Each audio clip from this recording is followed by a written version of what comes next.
Hi, Rekha. Welcome to the show. Hi, Abhinav. Thanks for having me. No problem. It's an honor to have you. Let's start by telling the viewers what you're doing right now, because your story seems quite interesting. You're someone who doing masters right now, moving in from a completely different field, that too with a scholarship.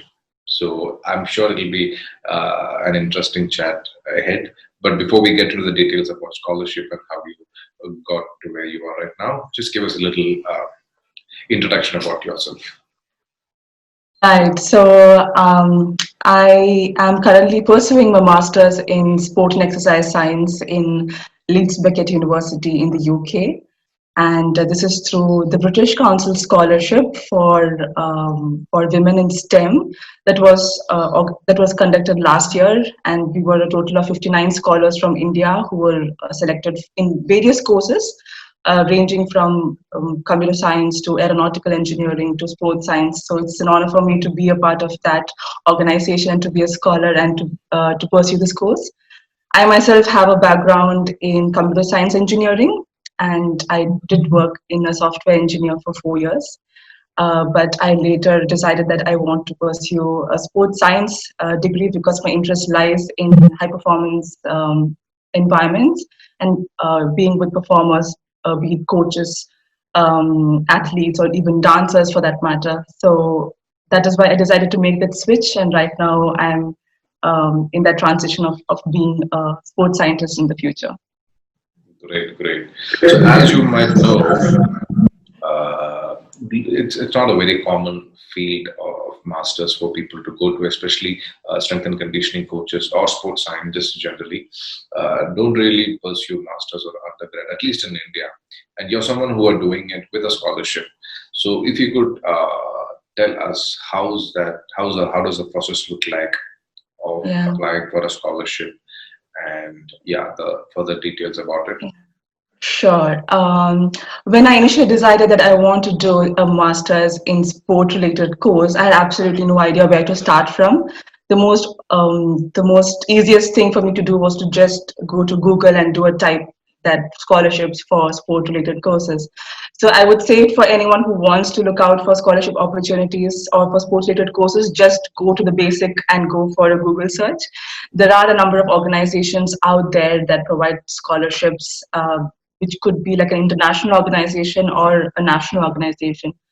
For example, like in India, you have like the Commonwealth Scholarship, which is jointly managed by MHRD, Government of India, and British Council.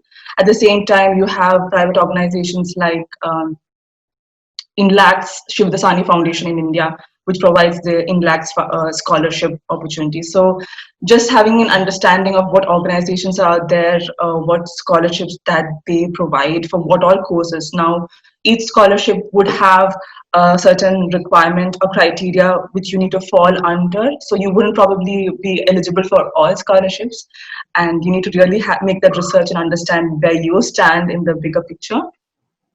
Uh, Apart from that, there are a number of university scholarships provided. Like, for example, if you approach any university and ask them what scholarship for you as an Indian national can get, they will provide you a link that directs you to a different website and you can see a list of scholarships. So it's very important to get in touch with the university that you plan to pursue your education in, and they would also help you with any opportunities that they have. And that could not necessarily be like a complete 100 percentage full tuition fee scholarship. It could be like a probably 20 percentage to 50 percentage, but it's still worth it. Still And worth it. one, Yeah. yeah. And one thing which most of the people don't know, especially people in this field of sport, is that if you are an athlete and you have competed in any major competitions at a national or international level, you have scholarship opportunities available that the universities provide. So most of the athletes would normally not really rank high in their academic certificates, but probably they would have an achievement which is like a national participation or an international medal to their to them. So they would probably they can use that and they can approach the universities, and most probably the universities are able to provide them up to 100 percentage of scholarship for athletes. So I think most of the athletes don't know this, And I think just having an understanding that your achievements are worth enough for a scholarship is something that is something to keep in mind. Yeah. Right. So, for someone like you who's completely from a different background, Mhm. moving into sports science, was it a sort of barrier, or was it something that these people was appreciating when you were applying through your scholarship process? Yeah, that's a good question actually. So when I said before about understanding what organizations are out there, it's important to understand what philosophies these organizations follow. Like for example, an organization like British Council, they promote cultural exchange and education opportunities between India and UK. So in that way, they support scholars who are sort of pursuing something off field in terms of art, sport, not just primarily sticking to the main science, technology, engineering degrees. So I think I could relate to that organization in terms of the background, in terms of the course that I'm going to do, and and pertaining to pursuing that course, yes, it was a barrier for me in the beginning to convince them that why I wanted to do this course.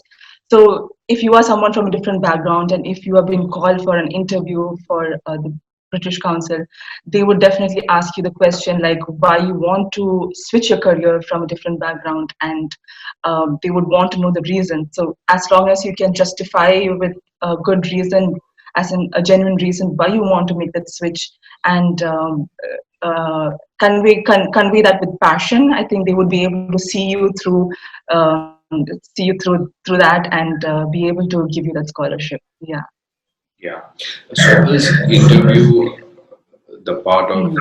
every scholarship process? Yeah, so I can brief you on how the process goes. So initially, I made an application with the university. This is pertaining to the course that the studying. It is not an application where you need to submit like a statement of purpose or a personal statement as in why you want to pursue this course.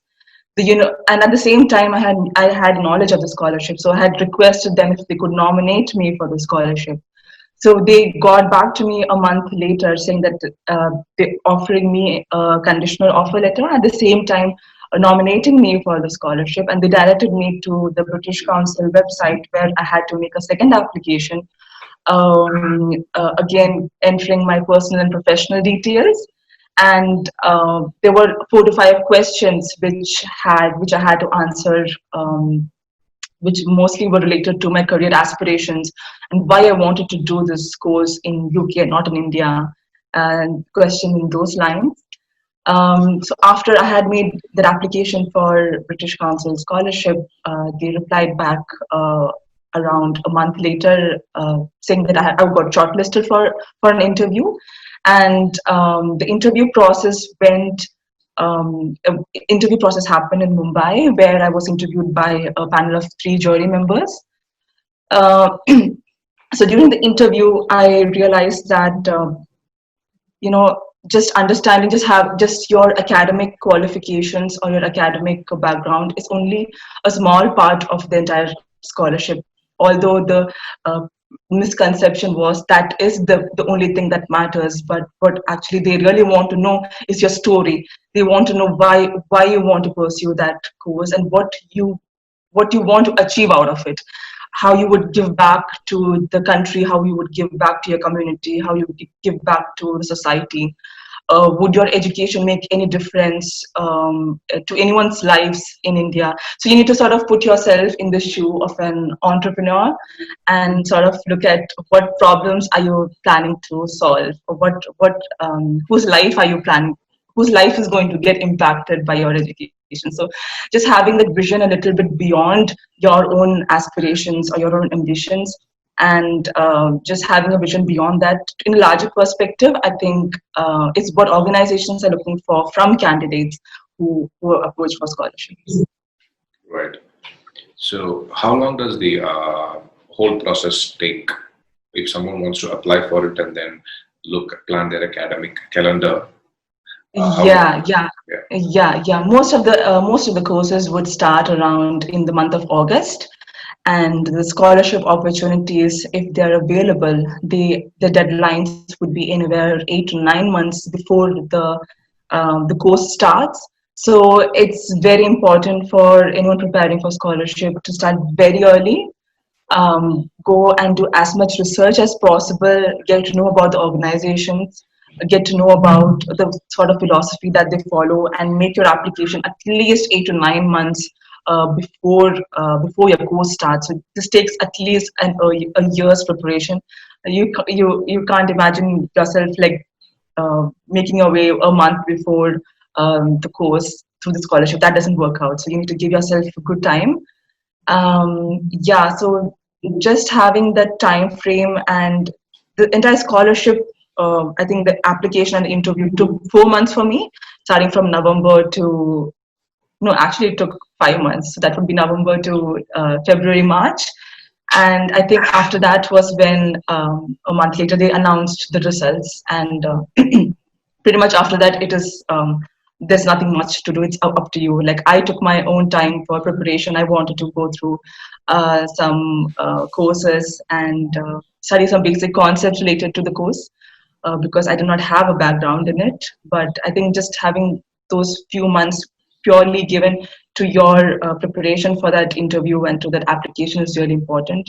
For me, it took like a month to give one application, though it sounds like, okay, online application, you write like your name and your education, but it takes like a month for me. It took a month for me to actually put that in a good format. So take your time, give it a lot of thought, sleep over it if you want to, but it will not happen if you're going to rush it through it. So give yourself Right. enough time. Yeah. Is it possible to have multiple scholarships for a single candidate? So let's say you're not getting 100% funding Yeah. from one organization. Is it possible to have multiple scholarships running at the same time? Yeah, most of the time it is not possible. Scholarships are exclusive. Some organizations allow it. That all depends on the understanding that each organization and the philosophy that they follow.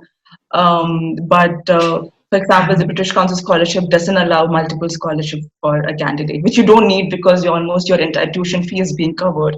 But when Right. certain scholarships have like a 20 percentage or 50 percentage of coverage for the tuition fee, then sometimes they allow other scholarships to cover the rest of it, but it's again up to the organization. Right. Yeah. Uh, so, let someone who wants to start looking for searching for scholarship, where would you guide them? A few websites Yeah. or few organizations that they can start looking. If you could just list a couple of them, it would be great. Yeah, sure. So, as I said before, the first thing you could do is go to Google and do a search. That's the easiest thing and the most convenient thing and efficient thing that you can do. Second would be there are a number of career fairs that happens in India where you could be a part of. For example, British Council has something called as Study UK Career Fair, where they have events happening across India. They would have representatives coming from various universities from UK, and they would come for a one-day event where your students or aspiring students and parents can come and talk to the universities, have a conversation about the course they want to take, and if and inquire about the scholarship opportunities. So look out for career fairs that happens in your city. um, Second, I would say, as I said before, private and government organizations, understanding what organizations provide scholarship, do a good research on it, make a list of what organizations provide. Look out for scholarships provided exclusively by the university and not related to any organizations. Reach out to university, ask them whether they provide scholarships. And lastly, I would say there are a number of websites which you could register to. One, for example, being scholarships.com, I guess, I believe. So what they would do is they would look out, they would collate a lot of scholarship opportunities from the various parts of the world and personalize it to you, send it to your email every week so that you can have a view whether you would fall under any of those scholarships. So register to those sort of websites, and yeah, I think that is a good starting point. Right. So I'm not sure if I'm getting this fact right, but I think I read somewhere that certain scholarships expect like you're an Indian and then you get your scholarship and then you go abroad, finish your studies, and they expect you to come back to India and then work, not work abroad. Is that the Mm. case? Will there be some follow-up expectations from these Yes, organizations? yes. You are expected to you're expected to come back to your country and to contribute to your to your own community and to your society. Now, the flexibility lies in whether you want to come back immediately or whether you want to come back later.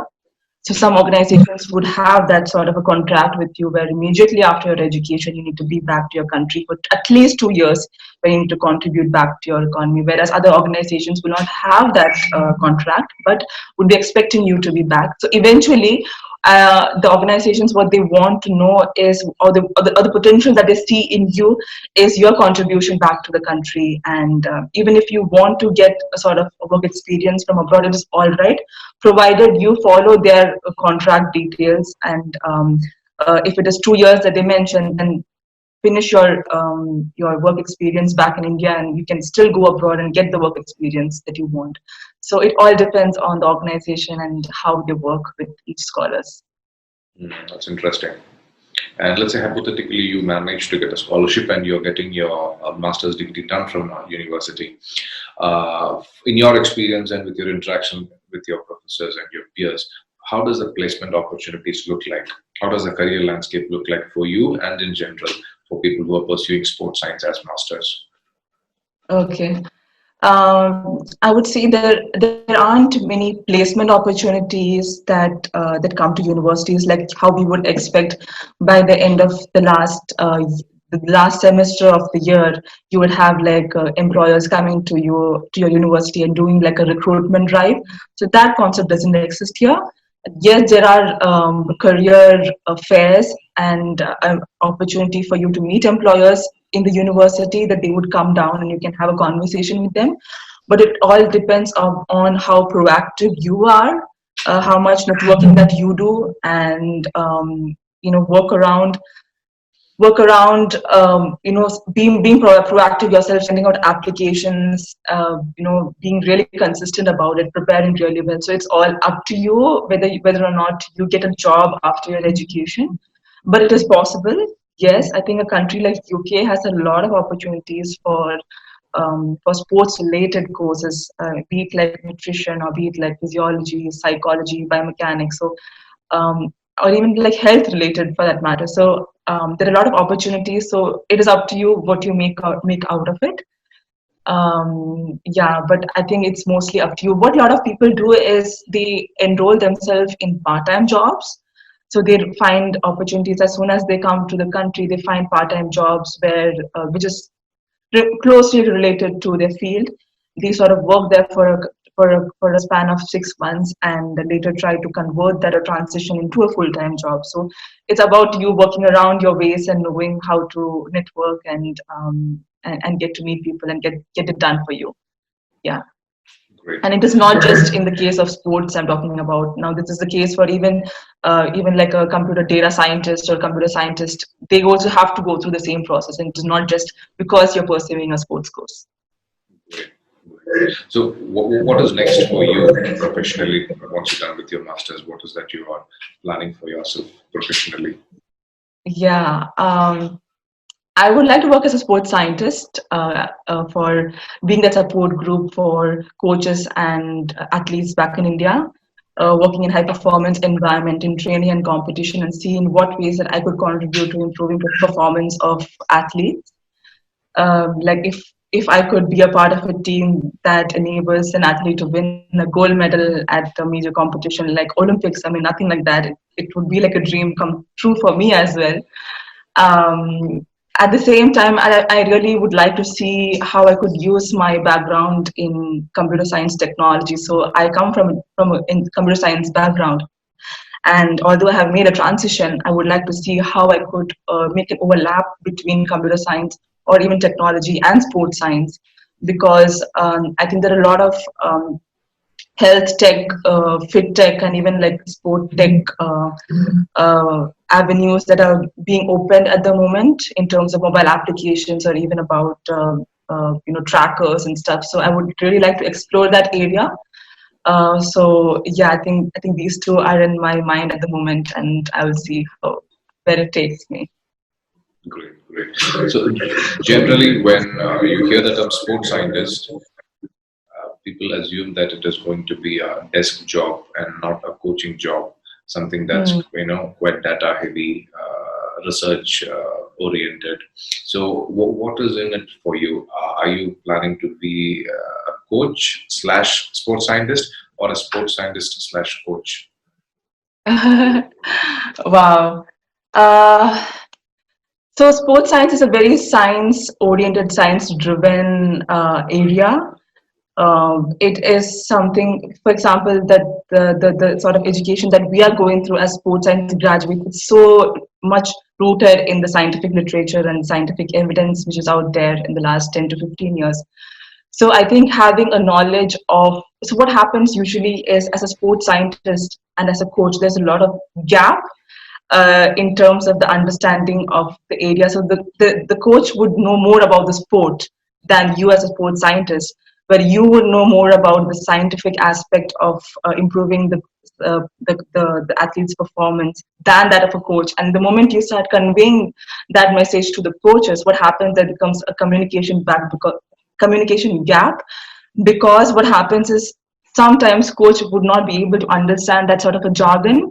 At the same time, you would have that hindrance to have that buy-in from that of a coach, because a coach would be certain in his own ways that what my ways are always the best. Yeah, it could be due to the number of years of experience that you have. So it's a very challenging two fields to come together. But I think if I think that is the best. I think that there should be an amalgamation of these two fields to come together. And I think in India also, just having that sort of an awareness uh, of having a little bit of overlap between these two areas in professional practice could really be beneficial for the athletes, is what I believe. So I think if I as a person could be a sports scientist and a coach, I think could bring a lot of value to an athlete, understanding that where these two fields lie, and if you could bridge that gap, I think it would be a really good benefit for that of an athlete. So yeah, I do see myself coaching, but maybe a little later down the line. Yeah. Great. So, what would be your final message for people who are aspiring to be a sports scientist or exercise physiologist, or generally wants to pursue higher education, undergrad or postgrad in this field? What would be your message from your experience? Okay.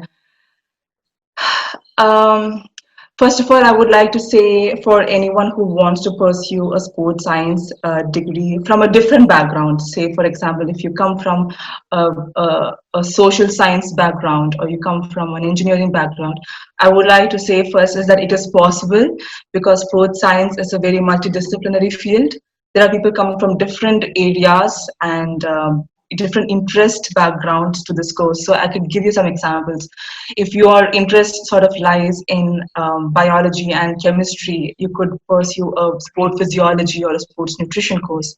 If your interest lies in physics and anatomy, something like a sports biomechanics course would suit you. If your interest lies in understanding athletes' injuries and injury prevention and rehab, then something like a sport medicine or a physiotherapy course would suit you. Now, if you have a background in computer science or technology, then something like a sport performance analyst is something that you can look out for. And if it's none of this, and if you're really interested in what goes on in the mind of an athlete, what are the social and environmental or behavioral determinants of an athlete, that's something like a sport psychology is something that you can look out for. So it is really diverse. It has gone way beyond just being or an SNC coach, or just being like just one dimension, and just broaden, just become multidimensional at the moment. So the possibilities are endless. If you want to pursue this course, I would say uh, I would really say to anyone who wants to to take their track in this field, I say any sort of education is valuable.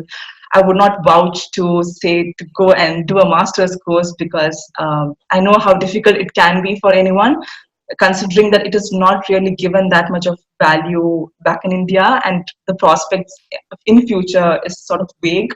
So I would say, in your capacity, whatever education that you can get, be it like a certification, be it like understanding research studies from Google Scholar website, or be it just reading journals and theoretical concepts. So whatever the little that you can do, every day, little learning that you can do, just contributing that to your daily life every day. I think just just having that consistency in your learning process, I think, will open doors for you in future.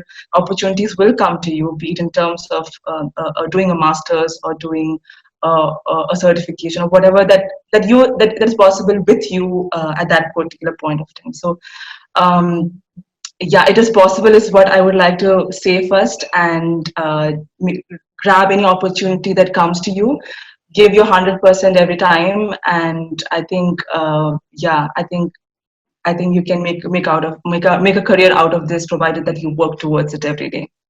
Absolutely. Great, Rekha. Thank you so much for your valuable inputs and insights. So we probably will see you back in India once you're done with your masters, working in the capacity of a sports scientist or a coach. And as you're dreaming, let's see whether we can bring some medals to India Yes, with complete support of this discipline. Thank you so much for your yes. time. Thank you so much, Avina. It's great for me to share my insights to people. And if anyone wants to reach out to me and wants to have a little bit more clarity on the university or any scholarship opportunities or anything for that matter, you can direct them to my LinkedIn profile, and I would be glad to help them out. Thanks for having me. Absolutely. I'll make sure that I put a link to your social media handles. Thank you so much, All Rekha. right. All right. Thank you so much, Avina. Thank you.